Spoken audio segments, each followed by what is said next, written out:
going on, everybody? It's Conti from Conti and Nick coming at you with another episode of Cover by Conti, and I am super excited to be bringing you this episode because on the promo, or the go-home promo of the most recent Friday Night SmackDown, August 5th, there was a promo between Drew McIntyre and Roman Reigns to promote their match at Clash at the Castle, and a shocking return. Karrion Kross and Scarlett came back. Karrion Kross came back and attacked Drew McIntyre, and then Scarlett threatened Roman Reigns with the tipping of the hourglass, saying tick, tock, and eventually saying he'll fall and pray. So let me just say, before I get into a fantasy booking here, how huge this is for SmackDown, how huge this is for WWE, and how huge it is that just the pure fact that they get another star overnight, immediately becoming a huge deal and immediately becoming a huge star.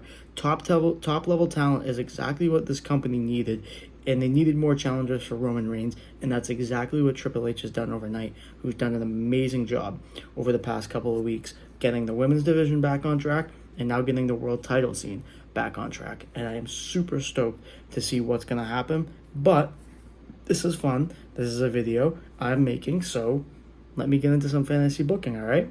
So, next week on Friday Night SmackDown, Sheamus comes out, and he is not happy. Yes, him and Drew have had their differences lately, but Sheamus and Drew always have that respect for each other. They always grew up, and they traveled the road together and traveled a long, hard path to get to WWE. Sheamus always respects that, and anyone who hurts Drew McIntyre is somebody who hurts him. So Sheamus comes out to defend the honor of his friend Drew McIntyre and calls out Karrion Kross. There's a match for Drew McIntyre and Roman Reigns, but then Sheamus versus Karrion Kross at Clash of the Castle, which obviously Karrion Kross wins. But it's a big brawling matchup. Sheamus is an established veteran who you can move up and down the card as you please, and a big win against Sheamus will immediately propel him even more because, like I said, Sheamus, the ultimate veteran, nothing but respect for Sheamus. And then, Roman Reigns retains against Drew McIntyre at Clash at the Castle. Now, that's something that may be a little bit controversial. Okay, Drew McIntyre is in his homeland. You want to give him the big win, but keep on with this. Keep on with this Roman Reigns run, and just believe me, stay with me here because this is going to be something that ends up turning out to be very, very good. Then, what you immediately see after Clash at the Castle is Karrion Kross versus Drew McIntyre. Now, for the next two pay-per-views, whatever it may be, throw in Hell in a Cell, whatever you want, or Payback, whatever. It's Roman Reigns. Well, Roman Reigns is going to be defending the title against somebody else, but Drew McIntyre versus Karrion Kross. Those two matches are going to be no disqualification both times. Now, the first one is going to be a no contest. The two can't respond. They can't get up. They've beaten each other so badly. They've incapacitated each other. But the second match, very important, Karrion Kross wins. And now, at Survivor Series, that win, which is going to be the following pay-per-view, Survivor Series, the next match, Karrion Kross versus Roman Reigns for the undisputed Universal Heavyweight Championship of the world. Now, a lot of people are like, whoa, that's a big push early. But when you've gotten in the ring, when you've beaten Sheamus, when you've had a hard-hitting match against Drew McIntyre, and then you beat him in the next pay-per-view, I think by now that's enough credibility for him to at least get a title shot. Now, does Karrion Kross win? No, he doesn't.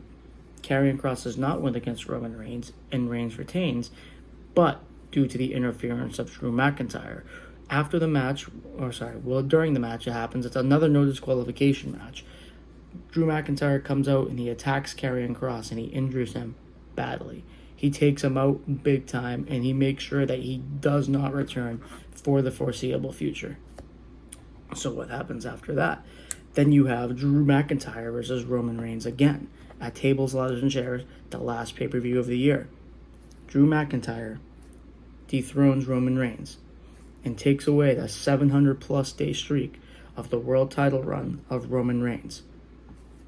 It's big, and it's clean as a whistle. No interference. 1, 2, 3. That's it. Clean as a whistle. That's it. Now, at the Royal Rumble, you have Drew McIntyre versus Roman Reigns again, because you do need to have that rematch. There's no way that you can have a long feud or a long title run that's 700-plus days like Roman Reigns, and for him not to get another shot. So yes, it's going to be a little redundant at that point, but it does need to happen. It needs to happen one more time, and those two are capable of having a great match at any point in time with one another. And you know what? The fans will love it. It'll be a hard-hitting affair, and those two just have great chemistry. But this time there are shenanigans in the form of Dwayne "The Rock" Johnson. The Rock comes out, he attacks Roman Reigns, helps Drew McIntyre retain. But after the match, after Drew McIntyre retains, what happens? Tick tock, tick tock. Karrion Kross comes back and gets his vengeance on Drew McIntyre for attacking him many months prior. And, for good measure, to make him even look more of a star, he attacks The Rock. Both Drew McIntyre and The Rock fall in prey. Now, later on in that pay-per-view, what happens? Cody Rhodes also makes his triumphant return and wins the Royal Rumble. That was rumored to be under Vince. I still think it's a good idea under Triple H, so let's see this through. Stay with me here. That's what's going to happen. Now, you'll have Cody Rhodes, who immediately has a title shot at WrestleMania. You have Karrion Kross, who's going to want his revenge against Drew McIntyre. And then later on in Elimination Chamber on the road to WrestleMania, which I'm getting to right now, Seth Rollins wins the Elimination Chamber. He gets a number one contendership spot. So as of right now, you see how this is starting to form. It's starting to be Cody Rhodes and Seth Rollins at WrestleMania for a title shot. But we do need to have one more match because Karrion Kross wants his revenge. One last time, one final matchup, last man standing, Drew McIntyre, Karrion Kross for the title. No rematches to whoever loses. Karrion Kross wins. He dethrones Drew McIntyre. Now look at that. He takes out Drew McIntyre. He takes out The Rock, and then he wins the championship. 2 wins clean over Drew McIntyre. And at Elimination Chamber, the stage is set for WrestleMania. Then you see it's starting to form. Cody Rhodes, Seth Rollins, Karrion Kross. Triple threat match for the WWE Undisputed Heavyweight Championship of the world. Sounds pretty good to me. I don't know about you. But let's see what's left with Drew McIntyre. He slides down the card just a bit, challenges for the Intercontinental Championship against Walter. Because no, I'm not calling him Gunther. No, I'm not going to call him Gunther ever. Drew McIntyre versus Walter. That's a slugfest for the ages that will rile the crowd up so much. So much. And then you have Rock versus Roman. And then you have Kross versus Rollins versus Rhodes. To me, for a good triple threat, or for a good 3-part main event, sounds fantastic to me. Let me know what you think. Don't forget to like, comment, share, subscribe. And Cover by Conti, 1, 2, 3, out.